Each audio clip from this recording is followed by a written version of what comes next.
Hi, everybody. I thought that I would just check in for a live video. One of the things that has come up that I think is really interesting, and it kind of follows along our theme about boundaries, is this notion of freedom. I can't remember who it was, but someone in the feed said, "When do you feel the most free?" And I thought that that was such a great question because it totally speaks to the heart of some of the conflicts that we struggle with, right? Because we're all just trying to get our sense of freedom. So the best way that I think about these things is visual, because as most of you know, I'm a visual artsy fartsy person. And, you know, we all like, it can sometimes take very different looking things for us to feel free. Okay. So here's my whiteboard, and I want to just, you see me if I go like this? Yes, okay. So I want to just like give you a visual demo, right? So for someone who feels like this, right? If you have a tendency towards feeling like this, if your energy is kind of all over the place, you're feeling a little unsure of where you're going, if it's maybe you feel anxious, maybe you feel nervous, maybe you're a little unsure of things, if you never really had a solid foundation, if you weren't really mirrored that well, or if you take on other people's energy, right, or their issues become your own, you might find yourself feeling a little bit like this. Okay? Now, if you feel like this, what do you think is going to help you feel free? Right? What's going to make you feel free? Do you think that this kind of person would really enjoy a giant open space? Would they really like that because they could explore and find new things? Or do you think that that might actually be, for someone like this, wildly overstimulating? Maybe a little scary and dangerous.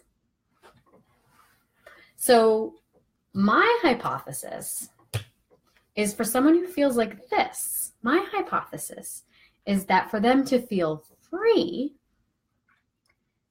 they might appreciate a little containment, right? They might appreciate someone kind of establishing their boundaries for them, or a situation in which clear boundaries are established for them. So maybe this is like a big open field, and now we've just built a fence with a gate, right? So now what happens? Now what happens that we've created this containment? Well, now we don't feel so frantic and all over the place, right? Now we feel like I have a secure base. Now it feels like, oh, I know what my boundaries are. I know what my edges look like. I can see the beginning and the end, right?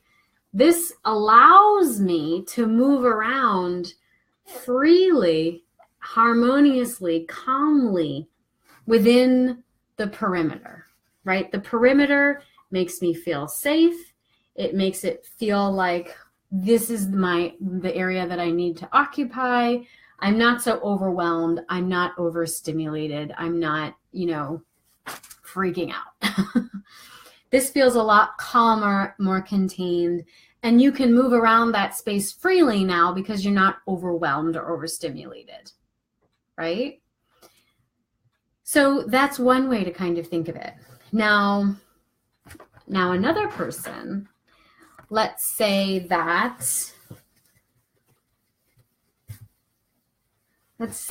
another person, their whole life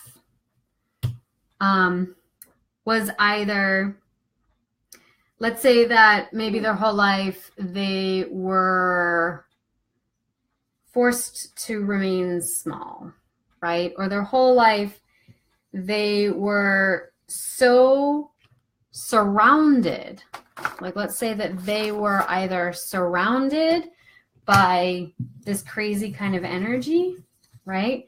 So that the only way to remain safe was to stay contained, right?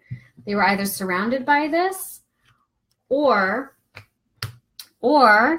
maybe the fences didn't have a gate. Maybe like the fences were really thick and there was just no way out of them, right? So you were always kind of forced to remain in this small contained space.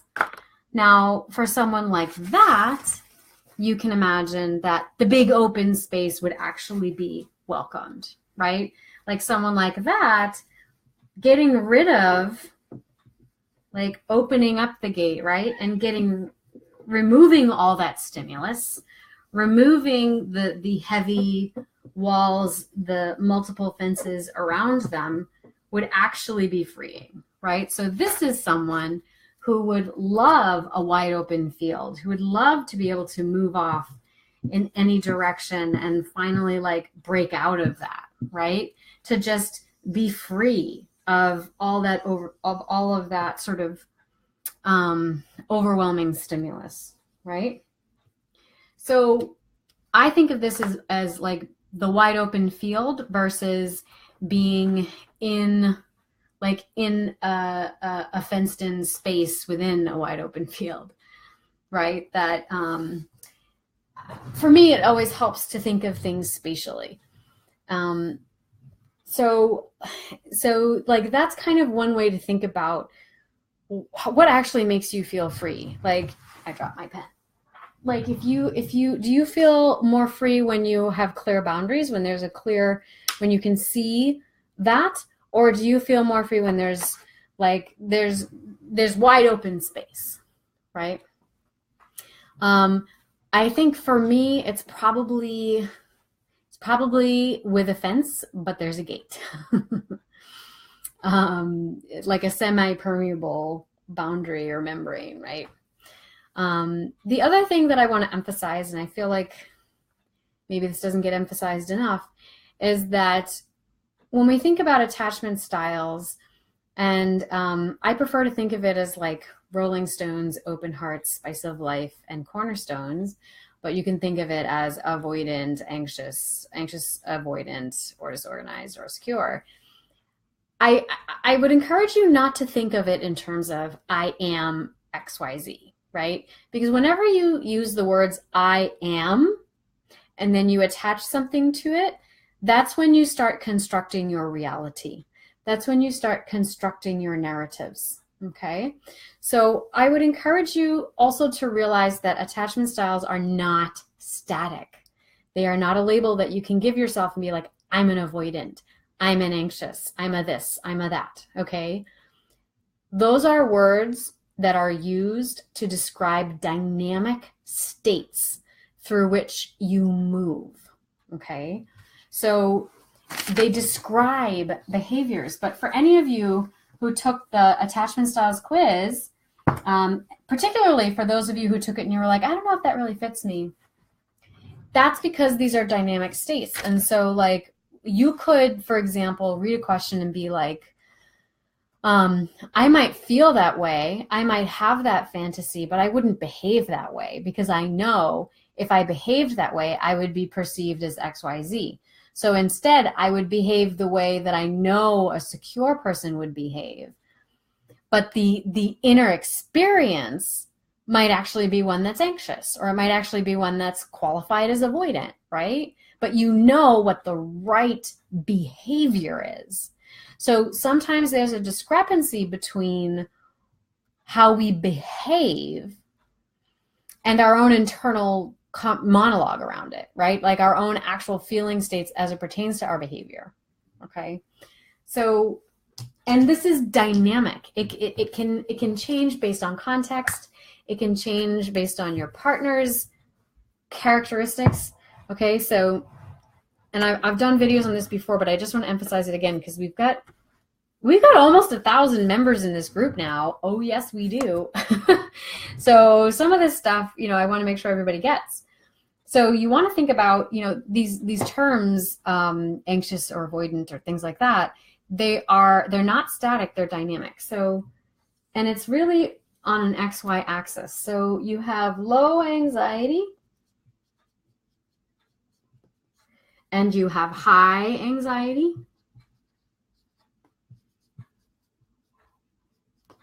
You have, let's say, high avoidance. And then you have low avoidance.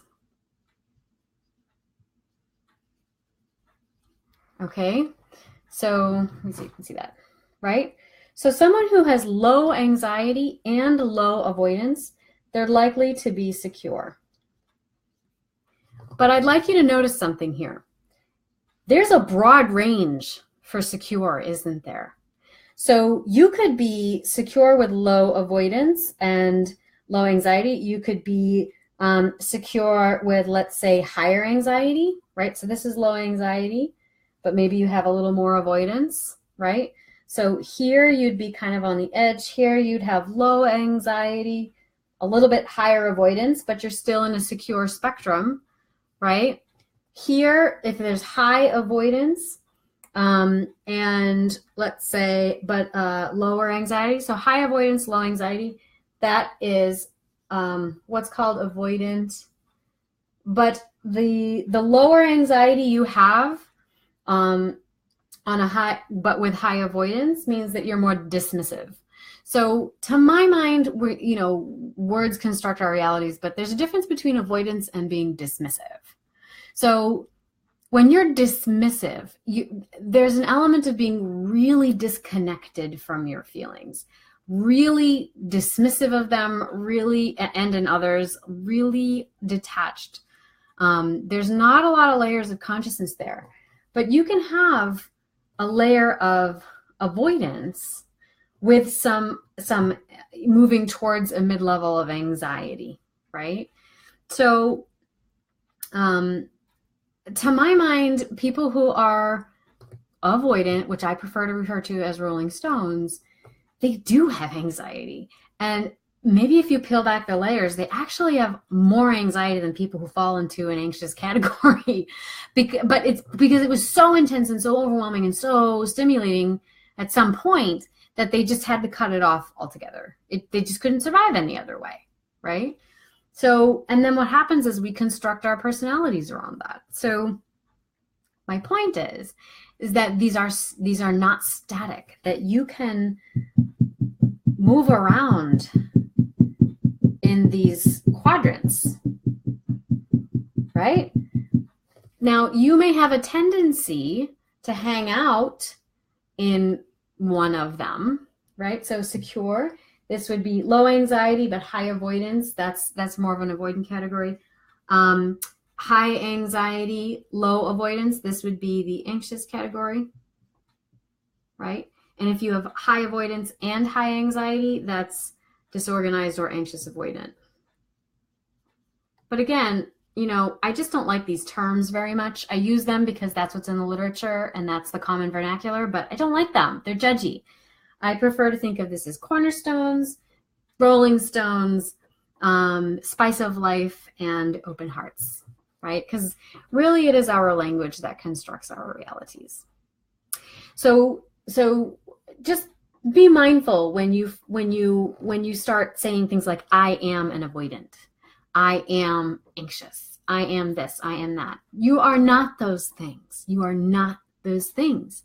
You are flowing through a dynamic state of being, okay? You're flowing through any one of these points on an XY axis, okay? You're not stuck in any one place, not unless you choose to be, not unless you start using words like I am and defining it that way, okay? So just be mindful of when you start using that kind of language. All right, you are a dynamic being, okay? And you can move around in this if you want to. You might hang out in one area or another, but you can be in more than one place, all right? So that was my diagram for today, just to think about things spatially. Are you someone who feels free in a wide open field, or do you kind of like to have a fence so that you know where your boundaries are, right? You know where it's safe to move around, okay? And to remember that attachment styles are dynamic states of being. They are not defining of who you are or of your personality or of the potential for your relationships, okay? And I think that's pretty much what I wanted to emphasize. The other thing I wanted to mention is that I am doing a live webinar presentation next Wednesday night at 7:30 p.m. Eastern Standard Time. It's called The Enlightened Lover, 4 Attachment Styles Demystified in 60 Minutes. So if you are interested, you want to learn more about attachment styles, more about the way I talk about it in my language, you should come sign up. It's posted in our events section, and it's pinned to the top of our news feed here. So you want to make sure you register for that. And even if you can't make it at that day and time, I recommend you register because you'll gain access to the replay. We're going to talk about the 4 attachment styles. I'm also going to tell you 8 tips on how to work with insecure attachment. And we're going to walk through a mindfulness-based creative arts therapies intervention. So basically we're going to do kind of a creative exercise to help you get in touch with that inner space, that essential self, and start to heal some of those attachment wounds. So I invite you to join us. Again, it's over in the events page. You want to make sure you register through the link. And if you register, you'll gain access to the replay. I'd love to hear your comments and feedback below this video, and I will catch you next time.